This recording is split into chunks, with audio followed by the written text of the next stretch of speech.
പെട്ടെന്നൊരു തൊണ്ടവേദന, ബ്ലേഡ് കൊണ്ട് വരയുന്ന പോലെയോ മുളകരച്ച് തേച്ചതുപോലെയോ തൊണ്ടയിൽ നിന്നും താടിയെല്ലിലേക്ക് അരിച്ചു കയറുന്ന വേദന, ഒപ്പം കഴുത്തിൽ വരിഞ്ഞു മുറുക്കിയതുപോലൊരു ശ്വാസമുട്ടൽ. പല്ലു കേടായെന്നോ തൊണ്ടയിൽ ഇൻഫെക്ഷൻ വന്നതെന്നോ കരുതുന്ന ഈ വേദനയെക്കുറിച്ച് എല്ലാവരും അറിഞ്ഞിരിക്കണം. ശരിയായ ചികിത്സ ഉടനെ ലഭിച്ചില്ലെങ്കിൽ ഈ വേദന ചിലപ്പോൾ ഒരാളുടെ ജീവനെടുത്തേക്കാം. ഹാർട്ട് അറ്റാക്ക് ഇപ്പോൾ പലരിലും തൊണ്ടവേദനയുടെ രൂപത്തിൽ കാണപ്പെടുന്നുണ്ട്. 15 വയസ്സ് മുതൽ ആർക്കും ഇപ്പോൾ ഹാർട്ട് അറ്റാക്ക് ഉണ്ടാകാം. നെഞ്ചുവേദനയും കൈയിലേക്ക് നീളുന്ന വേദനയുമാണ് ഹാർട്ട് അറ്റാക്കിന്റെ പതിവ് ലക്ഷണങ്ങളെങ്കിലും എല്ലാവരിലും ഇങ്ങനെ ഉണ്ടാകണമെന്നില്ല. തൊണ്ടയിൽ മുറുക്കുന്നത് പോലെ പെട്ടെന്ന് വരുന്ന വേദനയും ശ്വാസം മുട്ടലും ഹാർട്ട് അറ്റാക്കിന്റെ ലക്ഷണങ്ങൾ തന്നെയാണ്.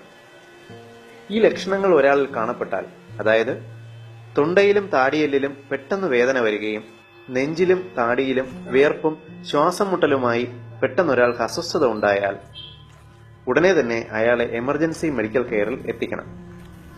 ഈ മെഡിക്കൽ ഇൻഫർമേഷൻ നിങ്ങളുടെ സുഹൃത്തുക്കളുടെ അറിവിലേക്കായി ഷെയർ ചെയ്ത് പ്രചരിപ്പിക്കുക.